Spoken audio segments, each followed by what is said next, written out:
शिव अवतार और उसके रूप और नीलकंठ भगवान की कहानी।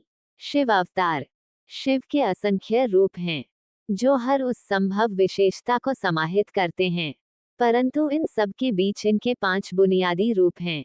शिव अवतार और रूप शिव के असंख्य रूप हैं, जो हर उस संभव विशेषता को समाहित करते हैं, जिनकी कल्पना एक इंसान कर सकता है और नहीं कर सकता।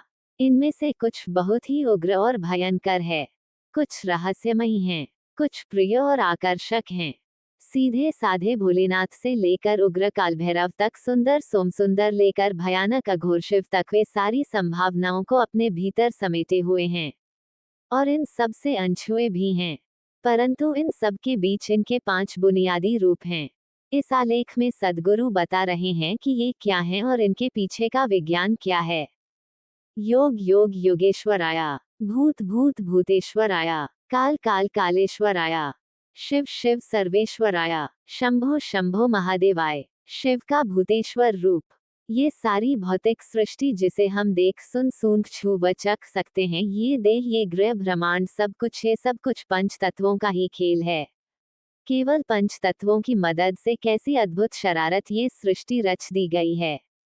केवल पंच तत्व जिन्हें आप एक हाथ की अंगुलियों से गिन सकते हैं। इसने कितनी चीजें तैयार की गई हैं। सृजन इससे अधिक करुणामय नहीं हो सकता।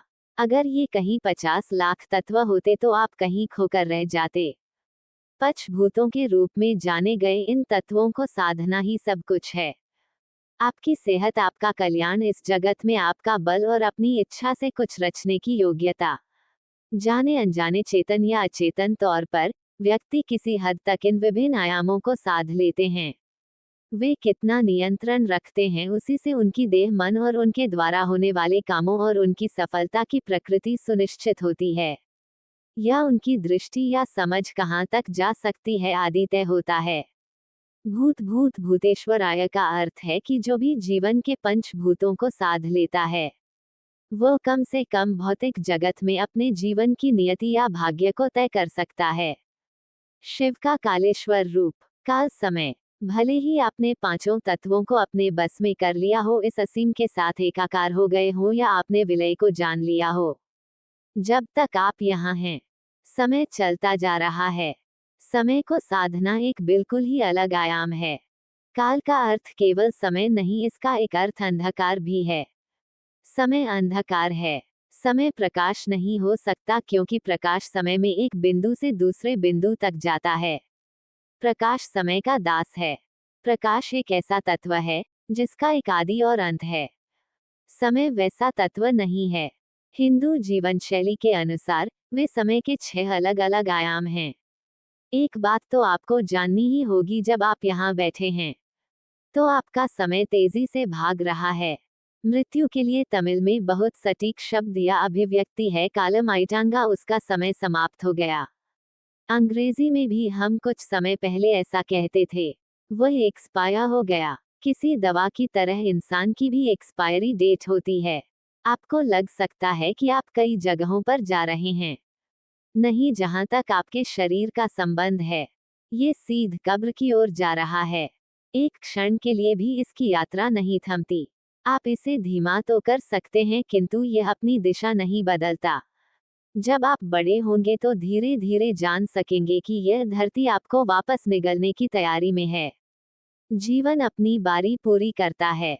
समय जीवन का एक विशेष आयाम है। यह अन्य 3 आयामों के साथ मेल नहीं खाता, और ब्रह्मांड की सभी वस्तुओं में से ये सबसे अधिक रहस्यमयी है। आप इसकी व्याख्या नहीं कर सकते, क्योंकि यह है ही नहीं। यह अस्तित्व के ऐसे किसी भी रूप में नहीं है जिनकी आपको समझ है। ये सृष्टि का सबसे शक्तिशाली आयाम है, जो सारे ब्रह्मांड को एक साथ थामे रखता है। इसी के कारण आधुनिक भौतिकी भ्रम में है कि गुरुत्वाकर्षण कैसे काम करता है, क्योंकि गुरुत्वाकर्षण है ही नहीं, ये समय ही है जो सब कुछ एक साथ बांधे रखता है। शिव का शंभो रूप। शिव का अर्थ है जो है ही नहीं, जो विलीन हो गया, जो है ही नहीं, हर चीज का आधार नहीं, और वही असीम सर्वेश्वर है। शंभो केवल एक मार्ग और एक कुंजी है। अगर आप इसे एक खास तरह से उच्चारित कर सके कि आपका शरीर टूट उठे तो ये एक मार्ग बन जाएगा। अगर आप इन सभी पहलुओं को साधते हुए वहां तक जाना चाहते हैं तो इसमें लंबा समय लगेगा। अगर आप केवल इस रास्ते पर चलना चाहते हैं तो आप इन पहलुओं से कौशल से नहीं बल्कि चुपके से भीतर घुसकर परे निकल जाते हैं। जब मैं छोटा था तो मैसूर के चिड़ियाघर में मेरे कुछ दोस्त थे। रविवार की सुबह का मतलब था कि मेरी जेब में पॉकेट मनी के 2 रुपए होते। मैं मछली मार्केट के उस हिस्से में जाता जहां वे आधी सड़ी मछलियां रखते थे। कई बार मुझे 2 रुपए में 2-3 किलो मछली मिल जाती थी। मैं उन्हें एक पन्नी में डालकर मैसूर के चिड़ियाघर में ले जाता। मेरे पास उससे ज्यादा पैसे नहीं होते थे। उन दिनों चिड़ियाघर का टिकट 1 रुपया था। ये वहां जाने का सीधा रास्ता था। वहां लगभग 2 फीट ऊंचा बैरियर था। अगर आप उसके नीचे से रेंग कर निकल सके तो उसका कोई शुल्क नहीं लगता था।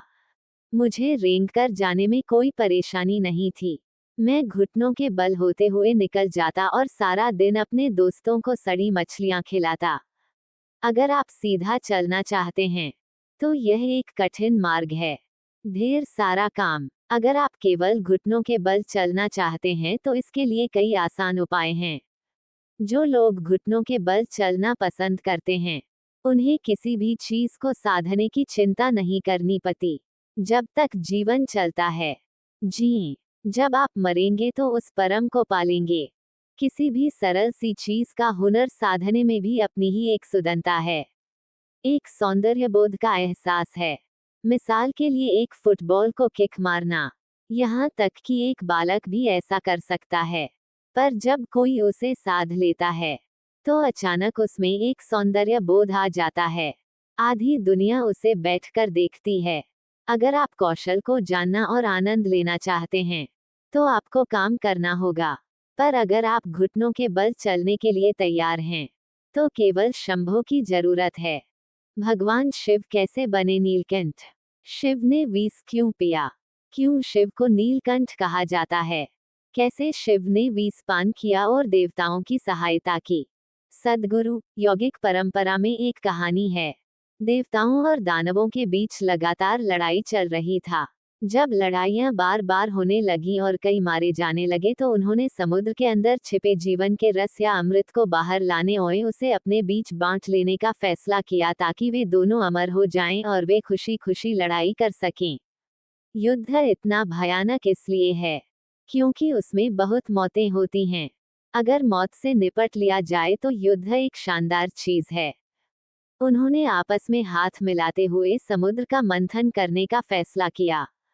कहानी यह है कि उन्होंने मेरु नामक एक पर्वत चोटी को बाहर निकाला और समुद्र को मथने के लिए एक विशाल सांप को रस्सी की तरह इस्तेमाल किया। जब उन्होंने मंथन शुरू किया तो अमृत या जीवन रस की बजाय समुद्र की गहराई से एक घातक जहर निकला। उसे हलाहल कहते थे। ये घातक जहर बहुत ज्यादा मात्रा में था।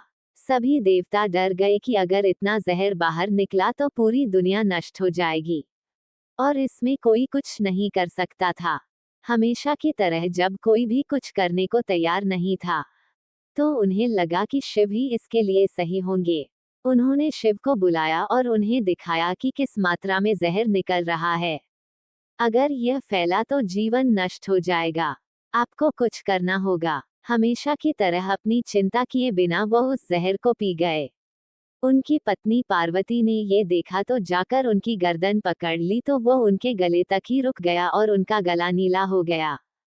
यह एक बहुत महत्वपूर्ण कहानी है। ये हर इंसान के लिए सच है। अगर आप किसी इंसान की गहराई में जाएं, तो सिर्फ एक चीज होती है, लगातार बढ़ता जीवन। अगर वे अपनी पहचान उससे जोड़ लेते हैं, तो उनका मन और भावनाएं भी उसी तरह काम करेगी। लेकिन अगर आप सही तौर पर उन्हें छूते हैं, तो यह एक स्त्री है, यह एक पुरुष है, यह एक अमेरिकी है, यह एक भारतीय है, और ऐसी कई सारी चीजें। ये भेदभाव जहर है। जब उन्होंने सतह पर मंथन किया तो दुनिया का जहर बाहर आया। हर कोई उस जहर से भाग रहा था क्योंकि कोई भी जहर को नहीं छूना चाहता। शिव ने दुनिया का जहर पी लिया और वह उनके गले पर ही रुक गया। अगर वह अंदर चला जाता तो उनके अंदर जहर भर जाता, लेकिन वो उनके गले पर ही रुक गया ताकि वह जब चाहें उसे बाहर थूक सकें। अगर वह आपके गले में हो तो आप उसे थूक सकते हैं। अगर वह आपके शरीर में घुस जाए तो आप उसे बाहर नहीं निकाल सकते। फिलहाल आपकी राष्ट्रीयता, जेंडर, परिवार, जेनेटिक पहचाने, नस्ली पहचाने, धर्म आपके गले तक नहीं रुके हैं। वे आपके शरीर की हर कोशिका तक पहुंच गए हैं। उसे मत कर ऊपर लाने की जरूरत है ताकि आप उसे बाहर थूक सकें और यहाँ सिर्फ जीवन के एक अंश के रूप में जी सकें। यही शिव के नीलकंठ होने का प्रतीक है। उन्होंने दुनिया का सारा जहर अपने गले में भर लिया और जब भी बाहर निकालने की जरूरत हो तब वे उसे थूकने के लिए तैयार थे। अगर वो उनके शरीर में चला जाता फिर उसे बाहर निकालने का कोई तरीका नहीं होता। सारी आध्यात्मिक प्रक्रिया एक तरह से मंथन की प्रक्रिया है ताकि आपके सभी पक्षपात उभर आएं और एक दिन हम आपको उसे थूकने के लिए कह सकें। अगर वह बहुत गहराई में होगा तो उसे बाहर कैसे निकालेंगे? अगर मैं आपके किसी पूर्वाग्रह को बाहर निकालने की कोशिश करूंगा तो आपको ऐसा अनुभव होगा जैसे आपका जीवन बाहर निकाला जा रहा है। अगर मैं आपके लिंग, बच्चों, माता पिता या देश के साथ आपकी पहचानों को खत्म करने की कोशिश करूंगा तो ऐसा लगेगा मानो आपका जीवन खत्म हो रहा है। नहीं, सिर्फ भेदभाव का जहर खत्म किया जा रहा है। इसलिए अब भेदभाव का जहर थूकने का समय है। संपादक की टिप्पणी शिव के अलग अलग रूपों से चकित है। क्या आध्यात्मिक विकास के लिए शिव की भक्ति करना जरूरी है? काल भैरव शिव ने क्यों धारण किया ये प्रचंड रूप? शिव और पार्वती के विवाह की अनोखी कहानी। भगवान शिव को कई नामों से जाना जाता है। उन्हीं में से एक नाम है नीलकंठ। भगवान शिव के हर नाम के पीछे एक कहानी छुपी है और उसी तरह नीलकंठ नाम से भी एक कहानी जुड़ी है। एक बार की बात है, देवता और राक्षस समुद्र से अमृत निकालने के लिए समुद्र मंथन कर रहे थे। लेकिन अमृत के साथ साथ समुद्र से विष यानी जहर भी निकला। ये जहर इतना खतरनाक था कि उसकी एक बूंद पूरी दुनिया को खत्म कर सकती थी। अब देवता और राक्षस दोनों ही डर गए कि अब क्या किया जाए। फिर वो भगवान शिव के पास गए। उन्होंने भगवान शिव को सारी बात बताई। भगवान शिव ने फैसला किया कि वो उस विष को पी जाएंगे। भगवान शिव ने विष का घड़ा उठाया और सारा विष पी लिया, लेकिन भगवान शिव ने उस जहर को अपने कंठ में रख लिया। उसे गले से नीचे नहीं उतारा। जहर के कारण भगवान शिव का गला नीला पड़ गया और यही कारण है कि उनका नाम नीलकंठ पड़ा। जय माता दी। जय शिव शंकर। हर हर Mahadev. Radhe Radhe. Please subscribe my channel, press the bell icon and share. अल्पविराम।